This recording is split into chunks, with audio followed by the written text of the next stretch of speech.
Noi siamo di Milano e volevamo stare vicini e Padova ci attirava come città, infatti si è rivelata una città stupenda. Pochi padovani, tanti turisti, italiani e anche stranieri. Padova a Ferragosto, una meta quasi d'obbligo per chi arriva in Veneto.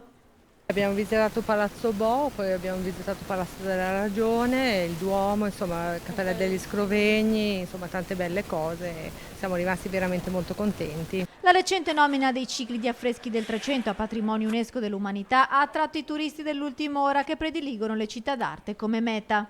Da dove venite? Da Brescia, sì. Come mai avete scelto Padova? Ma perché ne parlavamo tanto di Padova. Mia figlia è venuta e le è piaciuta molto, moltissimo, mi ha detto mamma vai, che merita e quindi siamo venuti. È una bella zona, conosco già un po' di persone qua, quindi per amicizia, ecco. Avevo già visitato Padova perché avevo accompagnato mia nonna da Sant'Antonio da Padova alla chiesa, però non sono molto informata sulla zona in realtà. C'è anche chi viene per l'università. Facciamo un tipo di turismo diverso quest'anno, scegliamo la sede universitaria per i nostri figli.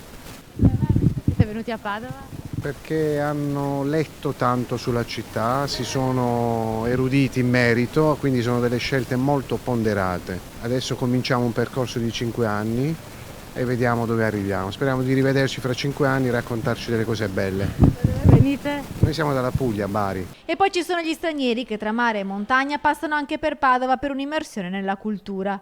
Altri ieri siamo stati in Jesolo a fare il bagno e oggi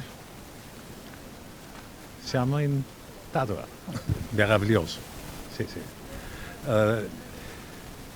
Io abito vicino a Salisburgo, è anche una città meravigliosa. Dopo questo turista austriaco, una giovane del Tennessee. Beautiful. The university and the history behind it is very cool. È bellissima Padova, mi piace l'università, la cultura e i caffè.